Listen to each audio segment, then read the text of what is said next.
tipo kong negosyo. Ang tipo kong negosyo. Mahahanap mo rin ang iyong perfect match, ang negosyong magsisilbing inspirasyon sa iyo at makapagpapaunlad ng iyong kabuhayan.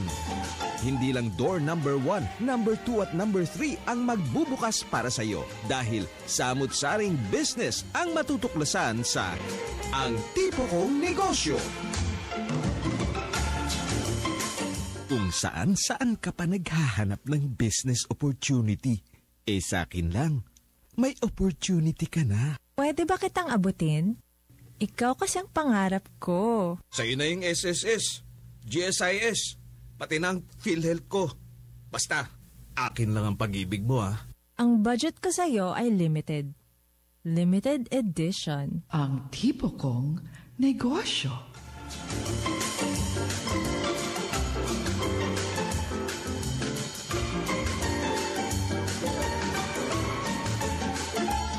Sina Tess Ramirez at Direktor Thelma Dumpit Murillo sa Ang Tipo Kong Negosyo. Magandang umaga po na Friday sa inyong lahat. Welcome sa edisyong ito ng Ang Tipo Kong Negosyo ngayong August 8, 2014. Ang programang ito ay hatid sa inyo ng Radyo ng Bayan at ng Department of Trade and Industry na napapakinggan din po hindi lamang dito sa DZRB kundi maging sa aming sister station sa FM band, ang DWBR at syempre sa lahat ng Radyo ng Bayan stations nationwide. Ako po si Tess Ramirez at ang aking partner from DTI ay walang iba kundi si Direktor Thelma Dumpit Murillo. Director Thelma, magandang umaga. Magandang umaga, partner Tess, at syempre sa ating mga sufing taga-subaybay. Thank God it's Friday, partner. Yes. Friday is my favorite day. Talaga? Oo, syempre naman, kasi yung show natin every Friday. Lapit-lapit sa araw ng pahinga no? Oo. Hindi, yung iba nga, hindi rin nagpapahinga. Kasi pagka-weekend, yun naman ang panahon na nakakapaglinis sila ng bahay. At umpisa naman ang trabaho sa bahay, di ba? Pag weekend. Oo. Anyway, samahan po ninyo kami sa susunod na isang oras at marami na naman po tayong pag-uusapan ng kaakit-akit at kasarap-sarap. Kaakit-akit? Oh, kasarap-sarap, di ba? Bakit? Masarap nga ito, pero nagtataka ako kung bakit ito yung ating tatalakayin ngayon Hindi naman Valentine's Day, di ba? Sweet month ba ang August? Hindi, ano lang tayo, mga sweet lovers lang. Mga sweet lovers. Sweet lovers, we have a sweet tooth, kaya anything sweet for the sweetie pie. Ayun. Napilit din, ano? Naipasok din. Anyway, hindi, as usual naman, ang hatid natin ay mga balita kung papaano at ano ang pwedeng pag-umpisahan ng isang negosyo para kumita. Yun lang naman ang ating at binibigyan natin ng pagkakataon o puwang sa ating programa yung ating mga kababayan na maliliit na negosyante. Kasi kung hindi naman dahil sa programa natin, hindi sila maririnig, they cannot afford, partner. Oo nga. Diba? Yung mag-advertise, yung ganun, mag-promote. Oo, kaya ang kukumustahin natin ay ang industriya ng kakao o kaya related sa chocolate. Yes. Diba? Alam mo ba, partner, ang kakao, in demand yan. Hindi tayo makaagapay doon sa pangangailangan ng mundo. Pero ang nakakatuwa, yun lang mga bansa below the equator, yung maiinit ang temperature, doon lang po pwede tumubo ang kakao. Kaya yung mga European countries, sa atin nagsusource yan ng kakao. Yung kanilang mga Belgian chocolates. Sarap. Oo, sa atin lahat yan. Kumbaga sila na yung nagva-value adding. So yan ang importansya ng value adding. Yes, at saka naalala ko nga pala, di ba mayroong lumabas sa balita na paubos na raw yung tsokolate sa mundo? Nabalitaan mo ba yun, Director Thelma? At ano yun? Hello? Paubos na raw yung tsokolate sa mundo, yung balitang ganon. ang alam ko, may shortage pa lang. Mm. Pero hindi ko alam kung nagkakaubusan, yung as in wala na talaga. Kaya ngayon, Department of Agriculture, hindi ba, meron silang mga high value, anong tawag doon, commercial crops. High value crops. Oo, high value crops, at ang kakao, isa dyan. That's right. Na ine-encourage nila na magtanim yung ating mga magsasaka o yung agripreneurs to get into cacao farming. Yes. So, alamin natin ang latest sa industriya ng kakao sa ating unang segmentong Para-paraan lang. At sino ang eksperto dyan, Director Telma? Sige, pakilala mo na, partner. Hindi ko mabasa to. Okay. Okay, tuloy na natin ang Executive Director ng Cacao Industry Development Association of Mindanao at ang Chairperson ng Cacao Industry Council, si Mr. Valente Val Turtur. Ayan. Mr. Val, good morning. Yes, magandang umaga sa inyong dalawa, Ma'am Tess at saka kay Ma'am Telma. Magandang araw sa ating tagapakinig sa ating radyo ng bayan sa buong bansa. Ayan. Sir, pakilakasan lang po yung boses para Okay. malinaw po kayong marinig dito sa amin. Nasaan po ba kayo ngayon? Sa probinsya po ba? Nandito ako sa Davao kasi nandito yung maraming kakao. So dito kami nakabase ngayon sa Davao City. Ah, okay.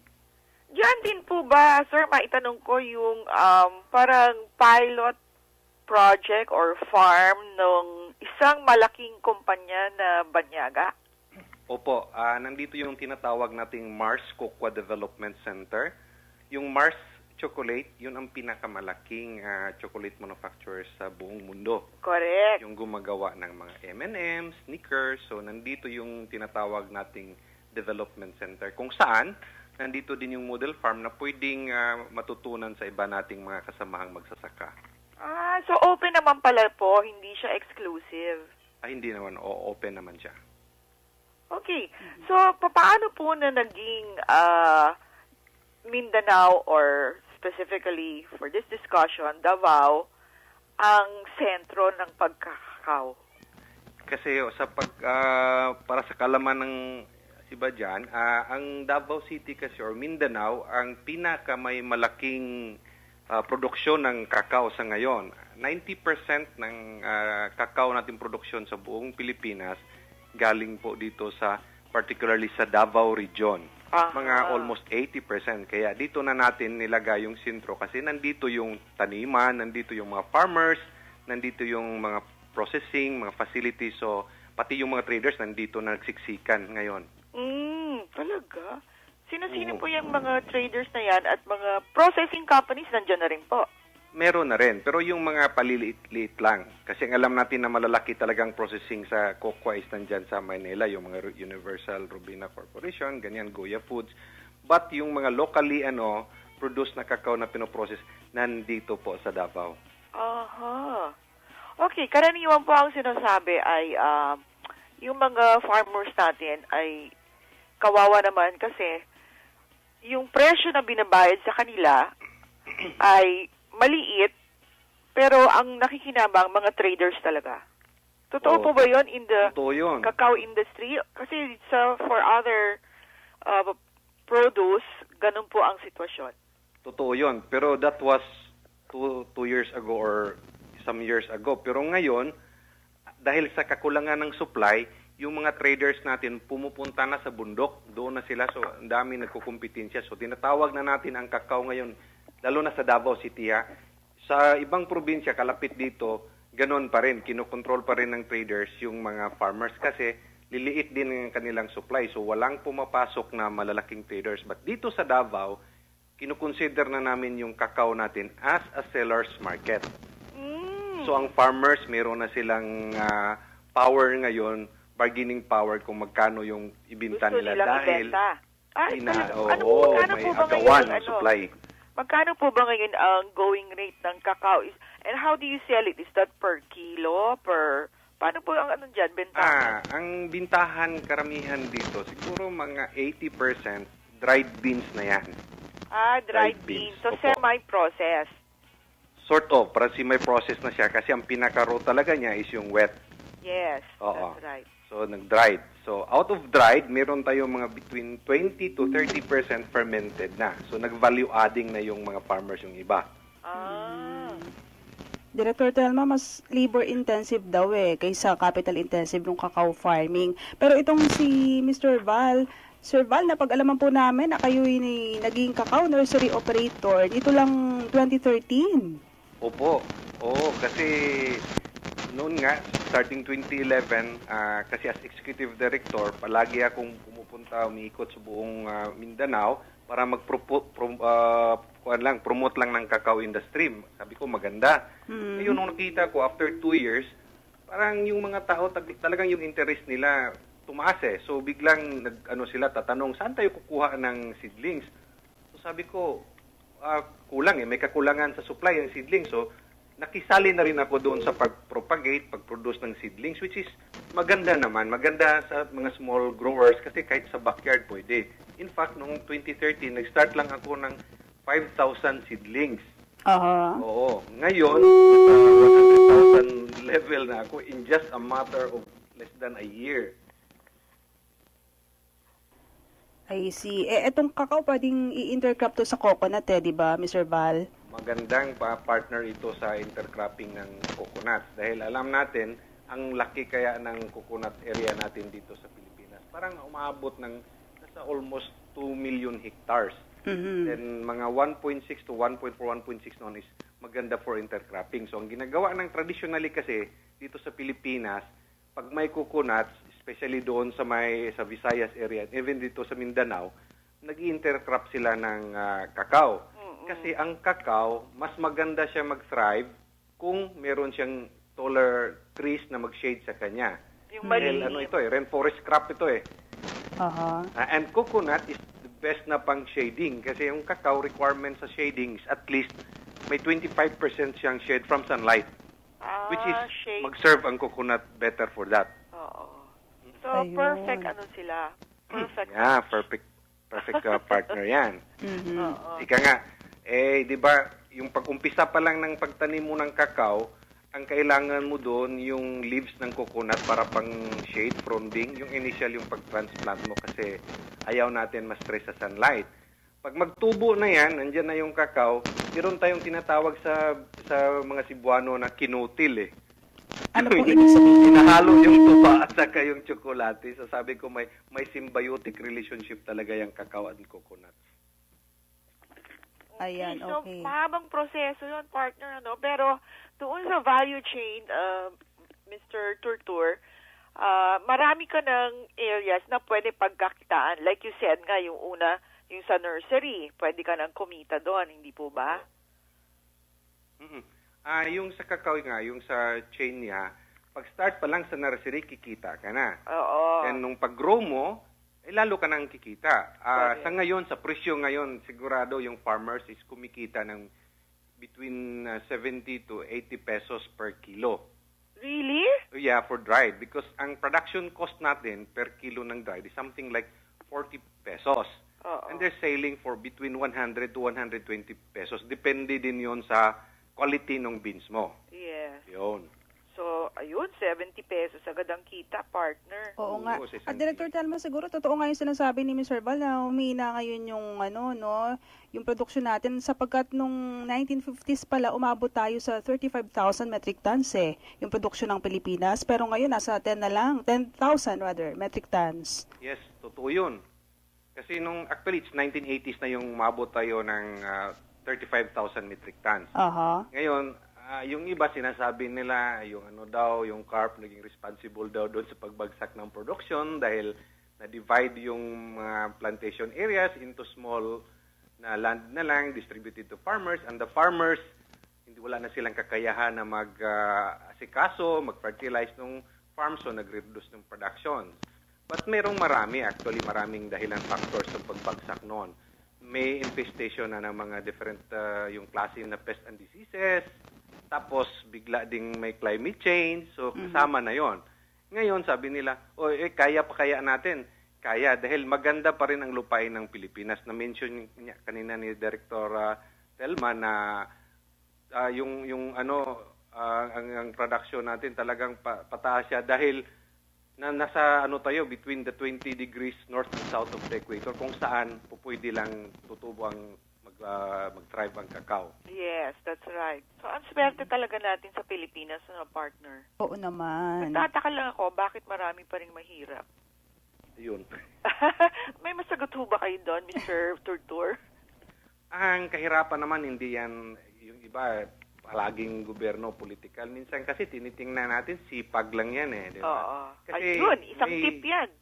May probinsya nga at dito, saka- di ba? May probinsya dito sa Davao Region, hindi ko na lang i-mention. Nakita namin, yung kanilang coconuts, walang mga any undercropping na ginawa nila, di ba? Na you can multiply your farms into 2 to 3 times if you plant more mga, of course, agricultural crops. Kumbaga Yes. itong tinatawag natin na farm diversification Yes. or yung tawag multi-cropping system. Lang wala tamad Kulang sa diskarte. kulang sa diskarte. Pag tamad ka, wala mangyayari sa'yo. Sabi ko nga, Mr. Turtur, walang magsasaka na magugutom kung masipag kasi nasa kanya ang lupa Totoo. para taniman. Correct. Totoo yan. Diba? Pero So- ang kasi natin doon sa yung kakao, kasi isa itong high value crops na na-identify na rin ng Department of Agriculture. And in fact, the beauty of this dahil itong smallholder crop ito you can plant cacao kahit doon sa backyard mo, yung sa likod lang ng kahit may 5 puno, 10 puno. Then from there, it's either i-consume mo yun, maggawa ka ng tsokolate, tabliya din tsokolate. Yes. Or kung magsubra doon, pwede mong ibenta sa mga gawin mong tabliya sa mga neighborhood, sa bahay-bahay. Correct. Pwede yun. So, So, hindi dapat kailangan ng malaking ma-abilidad ka lupain. talaga. Mm. Oo. So, Mr. Turtur, sayang at ang ating oras ay kapos Pero doon po sa interesado na pasukin ang pagdenegosyo ng kakao, paano po sila mag-uumpisa? Ang pinaka-important critical dito is yung knowledge mo, diba? So, kailangan meron mo ng training seminars bago papasok sa isang bagay. Let's say, for cacao production. Yes. Ang advice po namin, kung sino yung mga kababayan natin na interesadong magpasok sa cacao production, mag-attend muna kayo ng seminar, kahit na basic lang kung paano ito itanim, ano ang tamang pag-alaga para mas lalong lalago. Kasi ang tinitingnan natin dito, increase productivity, hindi lang yung expand yung farm mo, kundi gusto natin na sa isang farm or isang tree, talagang aabot ka ng 3 kilos dried kasi ang average natin is 1 kilo lang ngayon per tree. Gusto natin 3 kilos para parang times 3 din yung income. Paano ito gawin? Attend ka muna ng seminar kasi doon mo malalaman kung anong dapat gawin, anong mga critical na mga activities na tutulong doon sa cacao. I think na-mention kanina ni Tess na labor-intensive too. Labor-intensive ang cacao. Hindi naman ganoon talaga ka-intensive yung sa cacao. Kandi, compare mo with coconuts. Ang coconuts kasi, tanim mo, antayin mo na lang kung kailan mahulog yung bunga, di ba? In cacao, you really have to take care of that. Just like any other fruits for that matter, or other plants for that matter. Yeah. Pabayaan mo yan, ay siyempre, kung magbunga man yan, yun lang normal na bunga niya. But kung ayusin mo yan, may tamang pruning, may tamang fertilization, may tamang maintenance, weeding, watering, whatever yung mga kailangan niya, ay you can earn 3 times sa the usual mo na. Ang daming trabaho. Doon na lang ako sa finished product. Yun Yun na lang, ulatin na lang tayo. Ulatin na lang. Anyway, mahabang usapin pa yan at iimbitahan uli natin si Mr. Turtur partner para naman dun sa kanilang plano na Chocolate Academy, which is part of the roadmap, hindi po ba? So yun, ang iniisip kasi namin, it's just part of the wish list lang, no? Parang ambisyon na yan. Wish list, okay. Oo, na sana, kasi ngayon, ang in-export nga natin, puro raw beans, di ba? Yeah. Process. Ngayon gusto natin na mag-value adding tayo. Kaya pasalamat kami sa DTI. Dito sa Davao, yun ang pinupus talaga niya. Yes. Pamumuno po ng national coordinator natin sa cacao, si Engineer Bang Quirigo. Pinupus talaga niya na kung pwede mag-value add. Then sabi niya, sana sa mga schools, no, doon pa lang sa schools, may mga tawag natin na culinary schools, isama na yan as practical as what do you call this, yung parang special course special subject na kung paano mag-develop ng tsokolate or any cocoa preparations out of our local cocoa products out of our tablet. Okay, well, thank you very much, partner. Pasalamat na tayo. Maraming salamat, sir. Paalam ko lang din na yung lahat yata ng regional directors ng DTI may pagtitipon ngayong August 19 dito sa Davao for the cacao convergence para mas ma-replicate din yung roadmap ng cacao sa buong Pilipinas. That's not only for those in Mindanao. It's not limited. I think buong Pilipinas yata. Buong Pilipinas. August 19 po? August 19 sa Davao City, may nag-organize si Engineer Bangkirigo ng DTI Davao para pag-usapan yung ano yung ginawa ng DTI and DA dito sa region sa cacao industry din. Ipaalam din para mas may touch base na tayo kung paano natin gawa. Para kumbaga standard yung gagawin natin ng cacao sa buong Pilipinas. Thank you very much, Mr. Valente Val Turtur, Chairperson of the Cacao Industry Council and Executive Director of the Cacao Industry Development Association of Mindanao or CIDAMI. Yes, maraming salamat po. At tatlo pa ang ating kakausapan, Director Telma. Talagang bubusugin tayo sa tsokolate ngayong umaga. Baka after this, 10 pounds heavier na tayo. Oo, tsaka may diabetes na siguro. Ay, wag naman sana. 27 minutes after 8, magbabalik pa po ang programang Ang Tipo Kong Negosyo.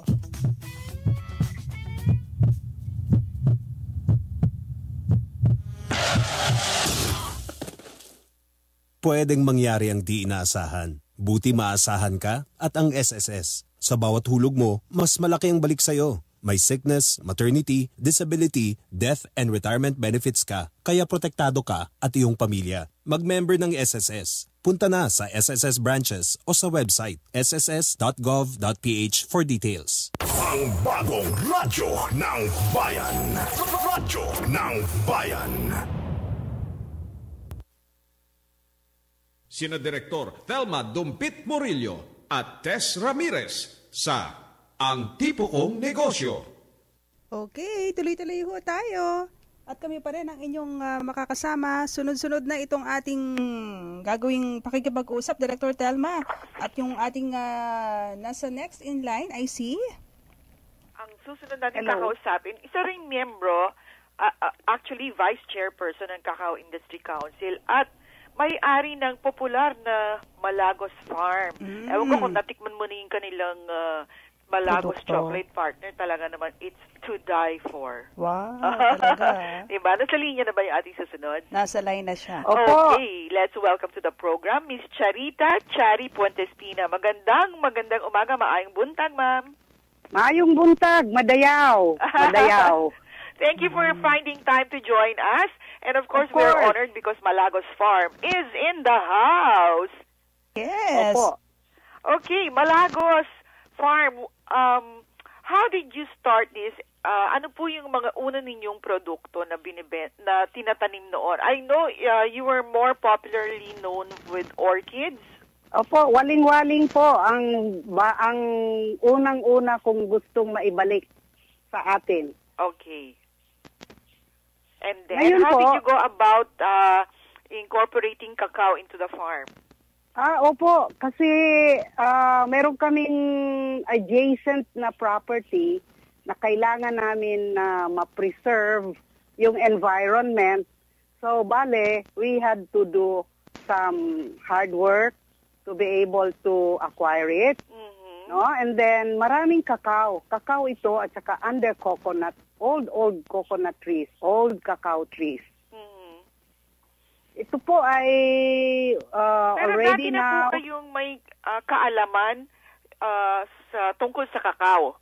You have some basic knowledge about how to grow it and propagate? Initially wala po. Wala. Just the reading, pagbabasa lang ng mga Picard articles. Mm-mm. And then, nagkaroon kami ng magandang opportunity nung nagkaroon ng programa ang ating Department of Agriculture on the cacao rehabilitation ng mga old cacao farms. Right. So, doon ho nagsimula in 2007. Ayun. Yung Picard article na sinasabi ni Miss Chari, Sir, Director Telma, ito yung reading materials ng DOST. So nakakatulong talaga sa mga gustong magnegosyo din. Doon lang siya nagbasa. Opo. Ayun. Okay.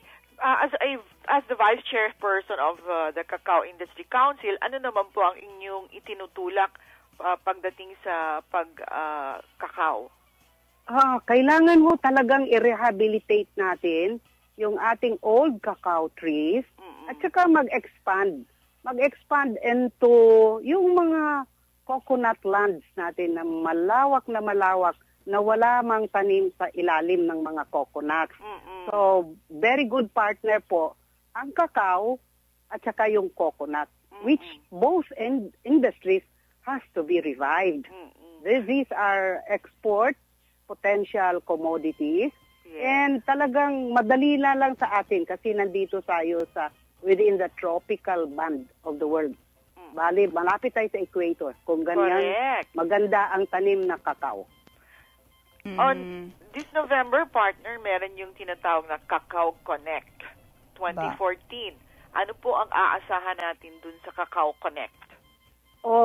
That's being organized by the Mindanao Development Authority, I understand, with I think, ASEAN integration or something big. And there will be, of course, invitations from the more successful cacao countries, their technology maybe to come. I'm not very much into that now in the organization of that. Medyo tutok ko ako ngayon dito sa farm. At saka yung ng mga farmers. Yung pag-train ng mga farmers. Yung pong inyong Malagos farm is about 3 hectares po? Yung inyong demo farm? Yes. 3 hectares, partner, demo farm lang yun. Pero yung pong the whole plantation, gaano kalaki po? That's a 24 hectare laki. farm. Ang laki. Fully diversified po kami. We have the goats, the dairy goats, and the dairy cows. Meron ding maliit na piggery. And of course, yung aming proseso ng organic fertilizer out of the waste from these farm animals and the farm waste, yung mga cacao pods, yung mga banana peelings, yun so po. You Alas upcycle kompleto na pala. Oo. At sila exporter din ng cacao, ng chocolate, Miss Chari, ano ba? Yes. Miss Chari. Oo. Kasi ang ating banner is to have added value. Yes po. Added value on our farm product. So yun yung aming pinagsisikapan ngayon. I'm sure expert quality yung napoproduce nilang cacao beans. Oh, yes. Kasi fermented yung ating cacao beans. Fermentation, the initial process to have yung flavor baga ng tsokolate na lalabas from your cacao beans, yung flavor ng tsokolate lalabas pag pine-ferment nyo. How do you ferment cacao beans? Very simple lang po. Very simple. I work with boxes, wooden boxes, 1 meter by 1 meter, and then they're kept in this box after pod breaking. You harvest the pods, and then kukunin mo, biakin mo, kunin mo yung laman, lagay mo sa box, but there has to be like a quantity of about more than 300 kilos para mag-generate siya ng init. Heat. 300 kilos per box po? Ang dami nun 300 to 500. That's why we do consolidation po. Consolidation from the rest of the other farmers around my farm. Okay. So temperature has to be something like 45 degrees. Sometimes reach 48 degrees, and that's where you get a good fermentation process. Ayun, ibig how sabihin long lahat do po they stay in the box? 5 days po. 5 days lang, and then it's done? Yes, it's done, and you put it in the solar dryer. Then you dry it. Okay. Dry it, Lahat po na ina-export na produkto dapat mag-undergo sa process ng fermentation. Hindi po ba Hindi naman po. Ano po? Hindi po ba stricto yung siyempre yung ating wala nang yung mga tinatawag nila mga phytosanitary, yung pong mga ganon. Yung mga requirements. Oo. Mayroon din po. Mayroon din. You have also to be clean in your area, but hindi masyadong, hindi masyadong, what will I say, very strict on that. Kasi ang cacao naman, before you make it into chocolate, dadaan din po siya ng roasting eh. Diba? You have to roast it before you have the chocolates. You make the chocolate or the tableya. So, yung dito, pero kailangan din malinis yung iyong lugar. Saka yung iyong solar dryer has to be a little elevated so that yung sirkulasyon ng hangin maganda. Hindi naman po ba magastos yan? At affordable po ba yan dun sa ating mga maliliit na entrepreneurs? Yes. Simple lang po. Simpleng-simple. It's just a very simple wooden structure. Lagyan nyo ng plastic roofing. And you keep it there for about 5 days. Pag maganda yung araw, 5 days yung drying. And that's the best way to dry it. Very simple lang po. Ganun lang pala yun, partner. Parang mai-intimidate tayo pag nakikita natin yung mga success stories katulad ni Mrs. Puentespina, hindi po ba? Dapat merong salamat po. At si Miss Chari pala, isa sa mga Filipina Entrepreneurs of 2013. Congratulations po. Ang galing niyo naman. Maraming salamat. At sana po maging inspiration kayo sa iba pa nating mga kababaihan. Yes. Yeah. Hello? Yes, ma'am. Gusto ko lang po i-challenge na yung ating lugar, ang ating bansa ay talagang magandang agricultural area. So, maganda yung ating lupain, malawak yung available na lupain, at tayo na lang ang kailangan na magbigay ng efforts. Magpawis. Okay. Yes. Magsikap. Magsikap. Yes. Kayang-kaya po. Kayang-kaya. Basta may, basta sama-sama. Tsaka basta sama-sama siguro sa pamilya, may nakakatulong sila. Ayun din naman, maraming assistance naman ngayon. Maraming assistance binibigay yung ating mga government agencies to help in the technology. Maraming assistance. It's really up for us to take it. Okay, so sana partner ang ating panaginip o pangarap, makabisita tayo sa Malagos Farm. Oo nga. Opo, Puentespina Farm ho. Puentespina Farm. Golden Sunset ang tawag dito. Oh, I see. Golden Sunset. We'll see you, ma'am. Ayun, alright. Tapos yung kanilang produkto is Malagos Chocolate. Ayun. Yes, Malagos Chocolate. Nandiyan ngayon sa Bufex. Yes. Okay, thank you very much. Okay. Madam Charita. You're most welcome. Mabuhay. Alright, maraming salamat po. 8:39 ang ating oras. Magbabalik pa po kami. Sandali lamang po.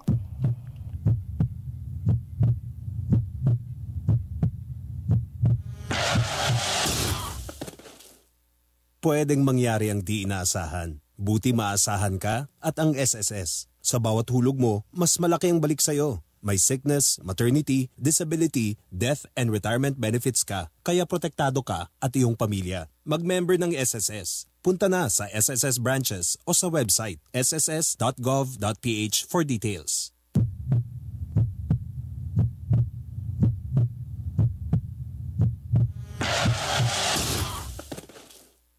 Pwedeng mangyari ang di inaasahan. Buti maasahan ka at ang SSS. Sa bawat hulog mo, mas malaki ang balik sa'yo. May sickness, maternity, disability, death, and retirement benefits ka, kaya protektado ka at iyong pamilya. Mag-member ng SSS. Punta na sa SSS branches o sa website sss.gov.ph for details. Ang bagong radyo ng bayan. Radyo ng bayan. Kung saan ka pa naghahanap ng business opportunity, sa akin lang, may opportunity ka na. Pwede ba kitang abutin? Ikaw kasi ang pangarap ko. Sa'yo na yung SSS, GSIS, pati ng PhilHealth ko. Basta, akin lang ang pag-ibig mo Ang budget ko sa'yo ay limited. Limited edition. Ang tipo kong negosyo. sina Tess Ramirez at Direktor Thelma Dumpit Murillo sa Ang Tipo Kong Negosyo. Nagbabalik po kami at sana'y hindi pa kayo nauumay ha doon sa ating pinag-uusapan ngayon, matamis. Dapat hindi sila maumay, partner, kasi isipin nila sa bawat isang tsokolate na kanilang kinakain ay labor of love yan. Ayun, yun ang iisipin. Oo. Kaya dapat namnamin ang pagkagat sa tsokolate. Right. Ayun. Alam mo, partner, yung pagtatanim ng kakao pa lang, marami ka na dapat pag-aralan dyan kasi iba-iba yung variety dyan. Sayang, di natin natanong kanina. Oh, pero itanong natin kasi owner din ng isang farm itong ating susunod na kakausapin para naman po sa segmentong ito.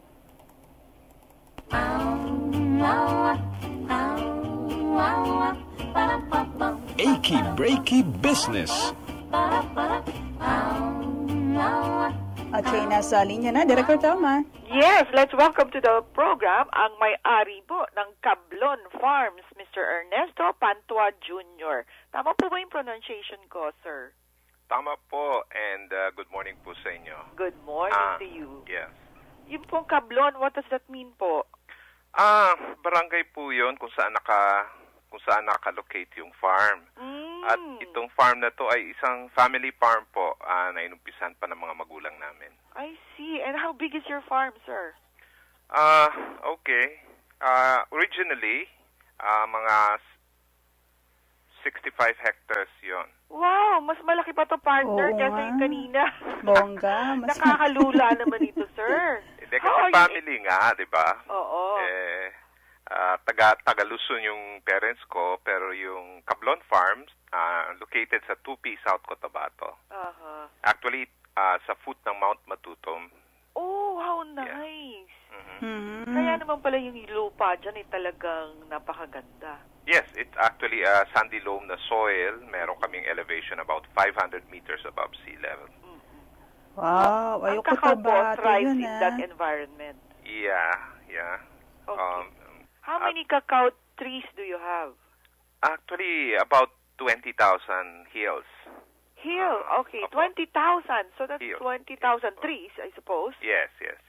Ang dami nun, partner. Paano nyo naman manage yun, Mr. Pantua? Okay, siyempre may mga tao rin kami na nag-work sa farm. Yes. Ano po, meron ho ba kayong arrangement with your farms as far as compensation? How is the there? Of course, regularly paid workers sila and minimum wage with all the required benefits by the government. Okay. Opo.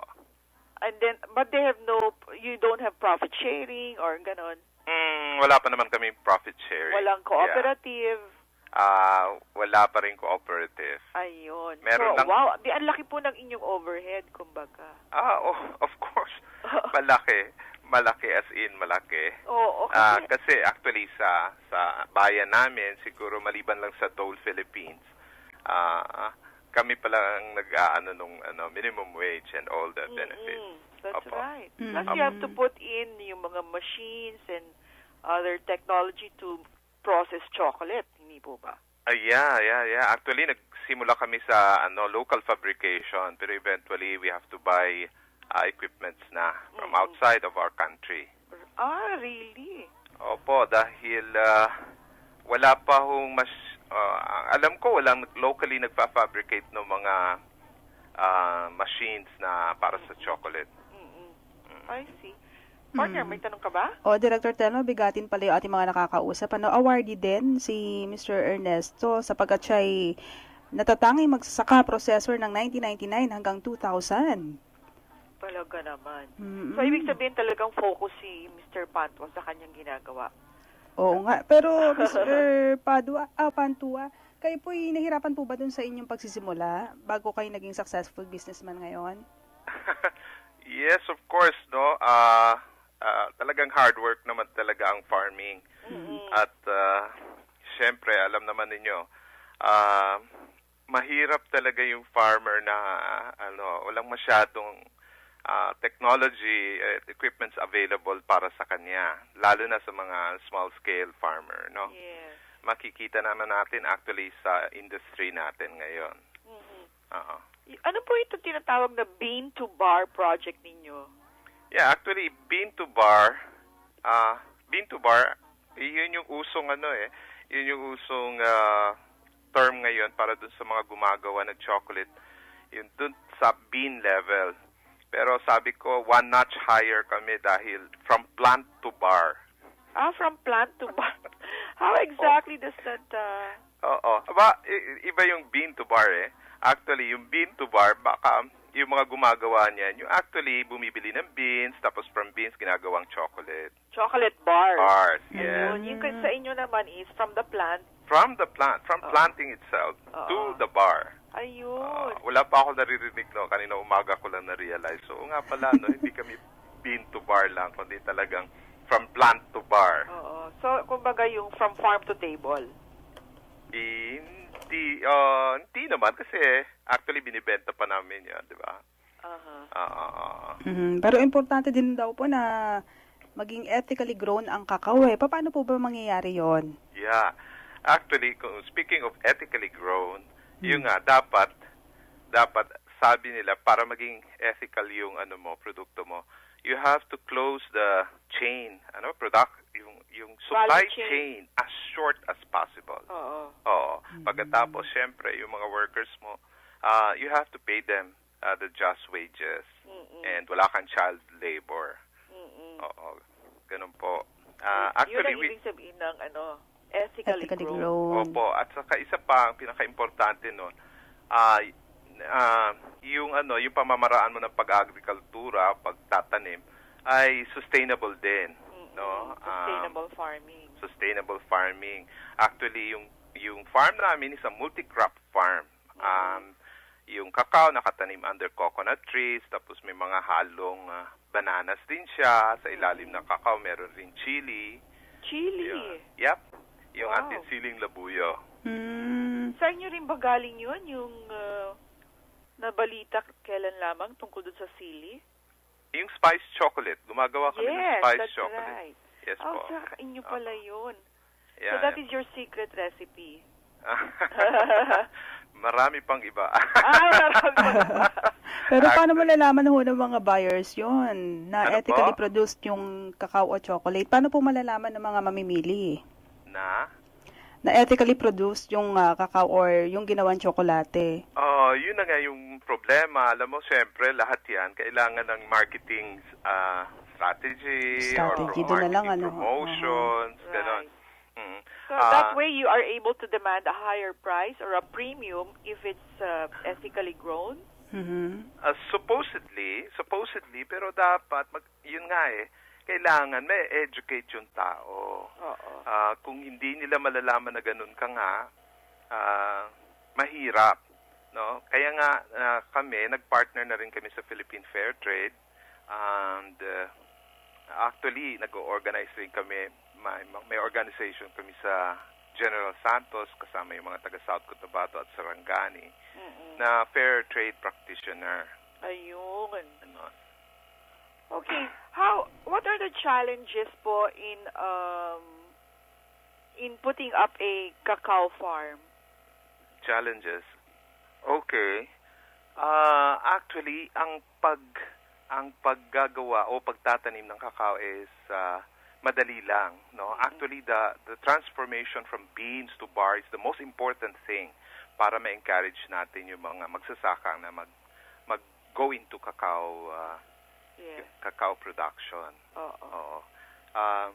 Kasi sa ibang bansa, usong-uso na yung yung mga maliliit na chocolatiers.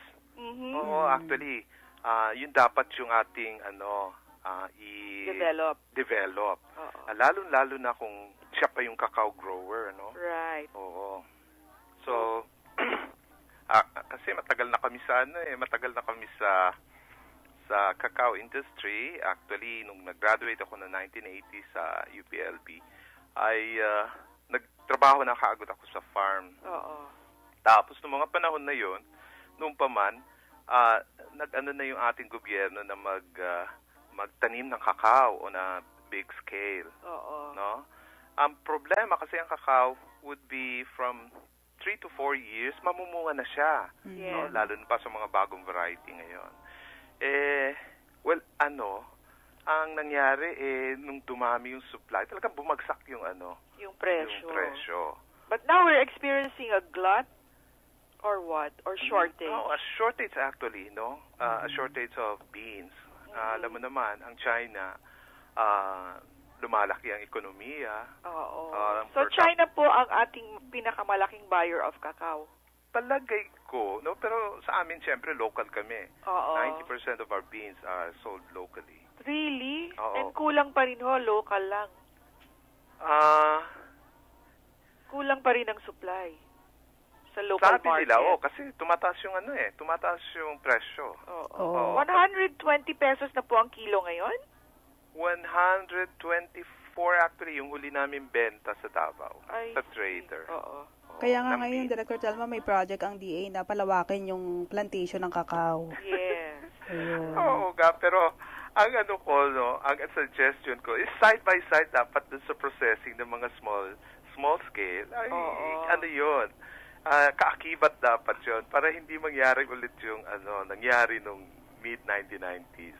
Ganun yung nangyari, bumagsak dahil mabuti na lang kamo yung experience namin dahil yung father ko from Laguna, alam niyang gumawa ng tsokolate.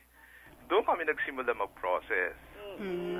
Diretso ka agad sa consumer yung Okay. Well, we'd like to thank Mr. Patwa. Ako, imbitahan po namin kayo ulit sa susunod at marami pa tayong pagkakwentuhan po. Yes, dapat saka salamat din sa pag-imbita dahil it's one way of increasing yung awareness ng kababayan natin na may mga farmers na gumagawa ng tsokolate from plant to bar. Yes, plant to bar. Yeah. Hopefully, tangkilikin nila ito. Opo. Thank you and have a nice morning. At sir. maraming din salamat po.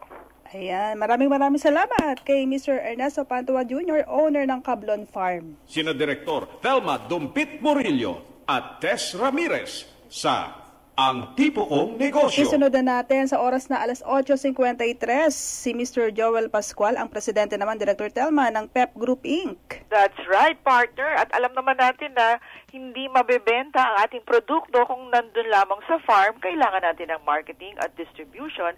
At isang pamamaraan dyan ay sumali sa mga trade exhibition. Correct. Katulad nitong World Food Expo 2014 or WOFEX. Yan. So, maswerte tayo at nagkaroon ng panahon si Mr. Joel Pascual. Napaka-busy nitong tao na to. So, welcome to the program, Mr. Joel Pascual. Yeah, good morning po. Good morning. Yes. WOFEX started August 6 po ba? August 6 po, Wednesday, up to Saturday. And how has it been in the last 3 days? 4 days po siya. So, from Wednesday to Saturday. Yes. Kamusta po ang pasok ng mga bisita? Kasi alam naman natin nag-uulan, biglang tumigil yata para sa WOFEX. Ay, opo. Masyado po kaming masaya dahil po pinagbigyan yung aming panalangin. Oo, siguro ilang dosenang itlog ang binigay ninyo kay Santa Clara. Busog na busog po sila. Okay, ano po makikita ng ating mga kababayan dito sa WOFEX? Imbitahan ninyo. Ang WOFEX po, tinatawag namin the ultimate food show experience kasi may basihan naman po. Ito po yung pinakamalaki na food show sa Pilipinas. In fact, sa laki po niya, 2 venue ang inukupuhan niya na sabay, ang World Trade Center at SMX. International din po siya. Napakarami pong produkto from all over the world. Maraming kumpanya ang dumating sa Pilipinas para lang po paganahin po ang lumalaki rin pong food service requirements ng Pilipinas. And how many exhibitors do you have? We have more than 600 exhibitors occupying more than 1,200 booths. Wow, partner. Parang first time yata na nasa isang event ang 600 exhibitors. Oo nga. Anong booth naman kaya ang pinaka-dinadayo? Normally po, kasi po, yung sa World Trade po, medyo trade side po siya. Medyo pili po yung pinapapasok namin dahil po doon talagang hinahanap nila business to business. Doon po sa SM po, pwede po ang consumer. So, bawal lang po ang bata, pero pwede po. Kaya po kung dumog po ang inyong hinahanap, sa SMX po ang dumog dahil nandun po talaga yung talagang pagkain na talaga. Ayun. At partner dyan sa SMX din, yung Philippine Culinary Cup, kahapon nakapasyal ako dyan, exciting. Opo, Ilan po yung contestants dyan? yung nagko-compete sa Culinary Cup? Dumobili po kami this year kasi po ang dami pumasok na banyaga na nagko-compete from Thailand, Malaysia, Australia, at kung saan-saan pa po. Naging 700 po ang aming lumalaban na chefs po mula sa buong mundo. Wow! 700! Opo. And the winners will be proclaimed when? On Saturday at 5 o'clock, all the gold winners will be announced po. So, what else can they watch out for aside from the numerous booths that sell delicious food? Meron po ba tayong mga seminars or any knowledge or best practices sharing? Yes, yun po pinagmamalaki namin kasi whenever we do expositions, hindi lang po kami about the expo. Gusto po namin may nauuwi din pong kaalaman yung mga pumupunta. Kaya po kami busog na busog din po sa demos po at saka mga seminars po. All throughout po yun the 4 days, wala pong tigil yun, tuloy-tuloy lang po yun. Partner, meron sila yung tinatawag na Wolfex University. Nakakahanga. Ito talagang si Mr. Joel. Visionary yan. Ang dami pala mga events, ano? Oo. So, imbitahan nyo na po yung ating mga listeners. Meron pa silang time, di ba? Para maka-attend yan sa event na yan. Today and tomorrow, Joel? Opo, nangangalahati pa lang po kami. So today and tomorrow pa po. Don't miss the chance po to visit the biggest food show in the Philippines po. Hindi po ako mapapahiya pag sinabi ko po sa inyo talaga po magugustuhan niyo po yung show namin. In fact, yung heavens nga po opened up the skies just to make sure that you can come to Wolfex po. Talaga. Ang lakas mo kay Jess. So, thank you and good luck, Mr. Joel Pascual. And what is your next trade show? Baka gusto mo nang i-plug dun sa mga interesado? Sa October na po yung amin Rotary, first time po magkakaroon ng malaking convention ang Rotary because po they're composed of many businessmen and professionals po. This is a joint venture with Rotary Taiwan also, so sa World Trade Center din po. So pagkatapos po nitong Wolfex, baka po interesado rin kayo magkaroon naman ng international business. Inibitahan ko na rin po kayo dun sa Rotary Business Conference po sa World Trade Center din. And then, Joel, hindi ba meron ka din yung print publication mo?